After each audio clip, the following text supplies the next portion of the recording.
Archbishop Coyne, and this is Coffee with the Archbishop. And now, since it's after Memorial Day, I'm switching to iced coffee. And this is, what do you call that stuff? I don't know. This is a giveaway. We're going to, all the people in AAA, they're getting coffee mugs this year. Swag, tchotchke. Swag, tchotchke. Yeah. And, except mine, this is our AAA 2025. Mine has my name on it, because I'm the boss.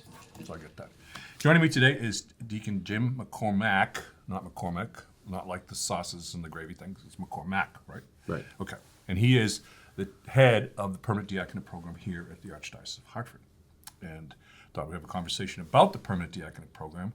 First of all, you are clergy, permanent deacons, ordained clergy, but in a different kind of place within the church, in a kind of a different ministry in a lot of ways than that of the ordained priest or the ordained bishop. But it all goes back to the Second Vatican Council and the call to reestablish the diaconate as a permanent service, ministry within the church, rather than just transitional deacons, which move on to the priesthood. We have two of those, by the way. Two guys going to get ordained, Martin and Mitchell, June. That's a good thing. And then we got another permanent deacon who's going to be ordained in September? November, okay. So he's kind of stepping out of the class because he had already he had been in a religious order, he's got all this background stuff, so we can kind of move him along fast. But the Second Vatican Council, Lumen Gentium, called for it to be reestablished.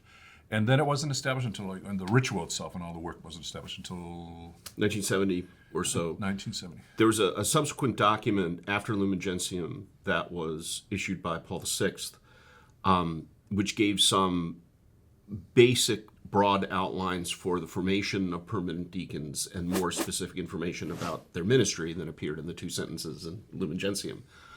But how deacons are formed, how deacons are viewed, how deacons practice their ministry at the parish and diocesan level has evolved over time. I mean, it was a new thing. I mean, the spirit of the Second Vatican Council in a lot of ways was to rediscover more of the early roots of the church and origins of our liturgy, our theology, our ecclesiology, and the diaconate was one of them. There had been a movement brewing in the 20th century to restore the permanent diaconate. Interestingly enough, some of the impetus came out of Catholic men and Catholic clergy who survived the concentration camp experience in Nazi Germany.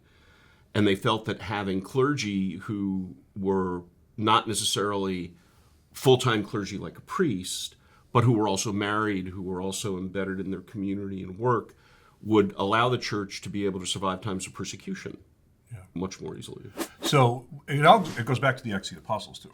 Oh, of course. When the apostles were out preaching and doing the work of charity, the work that was specific to them, there was concern that the actual works of charity, especially to the poor and to the widows, was not being handled as well as it should have because they were just so busy. So they chose men to be the first laying on of hands to become deacons of the church to serve basically the ministry of charity first and foremost, rather than liturgical role. And so the deacon is ordained to be of service to the bishop specifically, and ordained specifically to be first to ministry of charity, the works of charity. Absolutely. And then out of that, from his works of charity, he then can assist at the altar and preach. But the primary work of the permanent deacon is the works of charity, and catechesis and teaching and all that other things like that. So. Oh no! When I'm teaching, we have two classes now in formation of men who are studying for the permanent diaconate, and I teach the first class. It's 4 sessions called Introduction to the Diaconate, and the first class is all about the history of the diaconate. And so we go through Act 6 and the 7 men of good repute. And I say to them, and I remind them over the course of this, and I remind them over the course of their studies, that when the apostles were seeking these men to join them in ministry, the first thing that they did was not to hand them a vestments catalog and tell them to pick out dalmatics. They told them to go take care of widows and the poor. And obviously the word deacon means servant. That should really be what animates your diaconal ministry. If you don't know the people of your parish, how can you preach to them?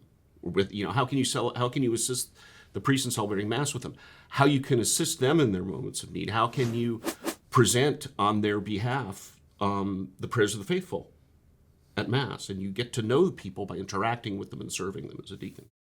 When I was teaching at St. John's Seminary in Brighton, I also taught the permanent deacons the liturgy part of their studies. And I kind of shocked them at a certain point, because I'd say to them, there's nothing more unnecessary at Mass than a deacon. And they went, because they thought, like, what are you talking about? I said, listen, you start Mass without a reader, people go, oh, we got to get a reader, got to get a reader. You start Mass without Eucharistic ministers, or without service, a kid will come running up and do service. You start Mass without a deacon, nobody goes, oh, we better get a deacon, Mm-hmm. But the deacon doesn't. It's good when they're there, and they assist the priest in celebrating the Mass and all that, and proclaiming the gospel and the intercessions and all. But but they do have specific ministries to the sacraments. They can perform funeral rites outside of Mass. They can celebrate weddings. They can celebrate baptisms. Also caring for the poor, and the sick. But also being, Eucharistic ministers. And because they're an ordained clergy, they can offer blessings. They can end the celebration of just a penance or just a Eucharistic service by saying, "And may Almighty God bless you, Father, Son, and Holy Spirit." So it's kind of you're in between. You're not quite priest, but you're not, and then you're not quite, but you're still lay. They're still in the lay world with jobs and family and everything like that. So it's a different kind of a place. Sometimes I've seen it, and you've probably seen it. Some deacons can become more clergy than priests, Or at least as much so. True that. I say, it's calm down, Right. No, there's deacons play a specific role in a lot of different aspects of the church. I mean, you mentioned liturgy. Yes, the Mass can go on without a deacon. There are certain liturgies that call for the deacon to do specific things, right? So the presence of the deacon is anticipated, particularly during the Triduum, for example. But we're there to assist the celebrant and to serve the people of God. We can also assist the celebrant, as you mentioned, by, if we have one priest in a church and he's got a funeral at 10 and a funeral at 1, the deacon provides great service to that pastor and to those people by going to the grave with them and doing the prayers of committal, because the priest can't get back to do the 1 o'clock. So it all as you said, Archbishop, goes back to this idea of service. How do I serve the people of God in this role that I'm privileged to have? Okay. Now we got to talk about a very important thing: deacons' wives. Sure. Because if I didn't mention deacon wives, we're going to hear this. Because, I know it all the time. They say, you always thank the deacons, but you never thank us. I said, yes, I thank you. Sometimes I forget. So you're married. I am. And how long Be 40 years this August. Congratulations. Thank you. How many years as a deacon? 11, coming up in June. Okay. So was your wife involved in the formation?